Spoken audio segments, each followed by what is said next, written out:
Hello everyone, this is Defense Politics Asia, and some interesting news coming out from Europe.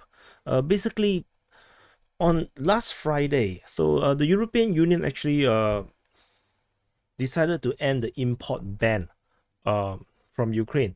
This affects a few countries that actually have their market affected by Ukraine's grain import, which then they raised concern because the local farmers complained about it, and then they actually banned the import of Ukraine grain.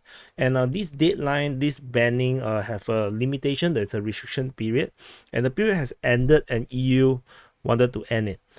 This affects Bulgaria, Hungary, Poland, Romania, and Slovakia. And so this measure, this European Union measure, allow the Ukrainian grain to pass through the countries, but they are not allowed to sell, because this affect the local market prices.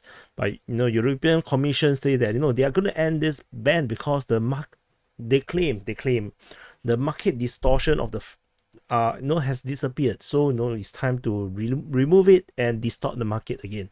So it's just kind of funny to me, because of course it disappeared because there was a ban. So now they want to distort the market again.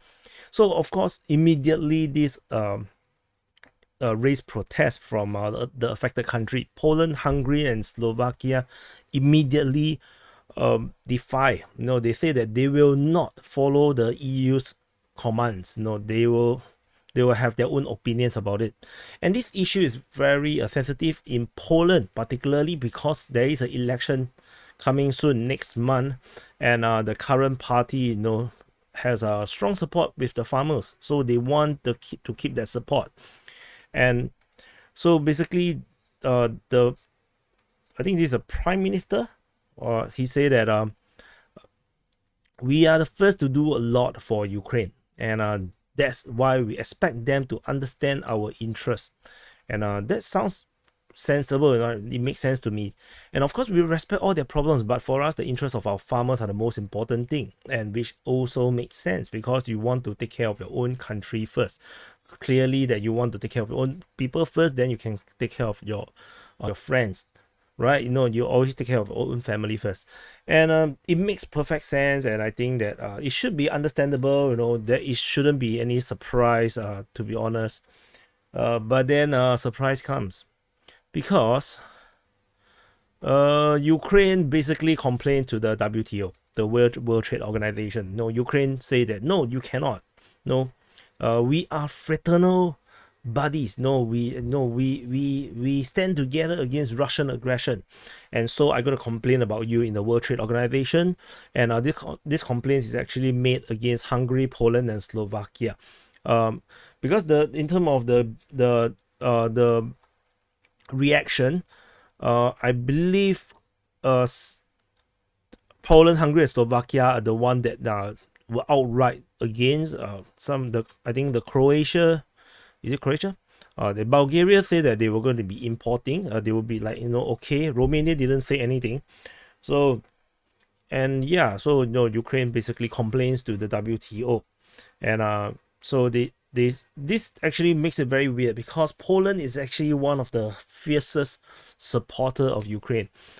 Is just slightly below United Kingdom as the biggest supporter of Ukraine. They really done a lot for Ukraine, and somehow Ukraine have no regards about what Poland does for Ukraine, and I find that also very surprising.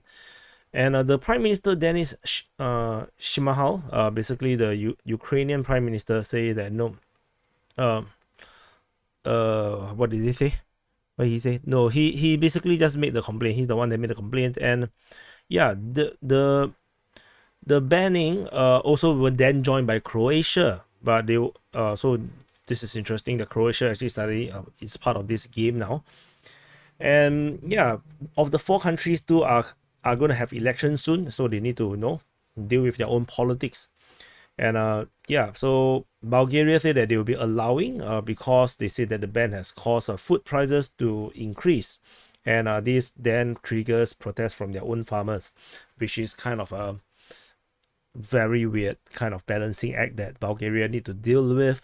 And Croatia say that the Croatia Prime Minister say that they will not import Ukrainian grain that is cheaper than their own grains, which will cause problems for their own farmers. Despite that, Croatia also offered their ports to export Ukrainian grain to other countries. This very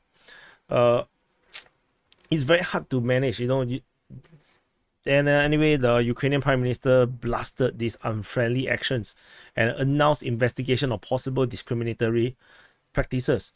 If I close my eyes, I would think that this is Russia. It's like Russia is blasting unfriendly actions by these stupid EU countries, and they're going to launch investigation against the discriminatory practices against Russian firms, except that these are Ukraine, and it's very, very bizarre.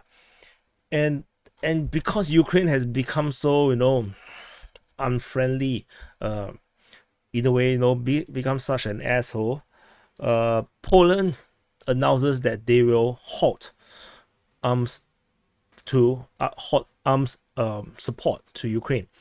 Poland announced very publicly that they will focus on their own defense, and they will no longer arm Ukraine. This is according to the Polish Prime Minister, Mateusz Morawiecki. I don't know how to pronounce that. And a few hours after Poland summoned Kiev ambassador while they are arguing about the grain export. So officially he said, we are no longer transferring weapons to Ukraine because now we are arming Poland with more modern weapons. It feels very salty. Now it's like, it's not just they're not going to help Ukraine, but they actually use a knife and stab Ukraine, and basically saying that we're going to have more weapons, more modern ones than what you have. You will not get my weapons. Basically, that's like when that's the answer when people asking the question whether Poland will continue to support Ukraine despite the dispute. So basically the answer was like, no, we're not going to transfer them any more weapons. We are going to get the more and better weapons than what Ukraine have. And this is actually very shocking because, like I mentioned, Poland is one of the biggest supporters of Ukraine, and Poland literally gave away the entire air force, gave away so much to Ukraine. I'm not sure if they actually received any money for it, but they gave away a lot. And they even host 1 million Ukrainian refugees, and they are actually getting money and help from Poland. I'm not sure. Of course, this end up with become a long-term, big round, financial game that cost Ukraine to have to pay for it. But tentatively is paid by Poland. And yeah, this is a shocking development if you ask me. How could this thing had devolved to this kind of state? And the relationship between Poland and Ukraine is bizarre, because there was at one point a few months ago, maybe half a year ago, that they were like hugging each other and then call themselves BFF forever, best friends forever, and saying that they are fraternal, and they will stand together against Russian aggression and whatnot. And then they have signed some special deals that makes them less, there's less border, less restriction, more free trade. They're going to be like almost like as if they're going to form a union state. And suddenly now Poland has turned their back on Ukraine because Ukraine was an ass for trying to create trouble for the current leadership. And of course there is a curse, anyone that shakes Zelensky hands will tend to lose their the political position. And there's already a lot of casualties, and perhaps this guy will be the next. And he's very determined to go against this trend.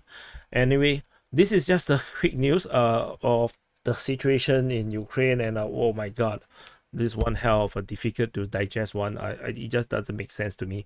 But no, this Ukraine war is full of things that doesn't make sense. Anyway, thank you for watching, and do press the like button, subscribe, and I'll see you in the next update.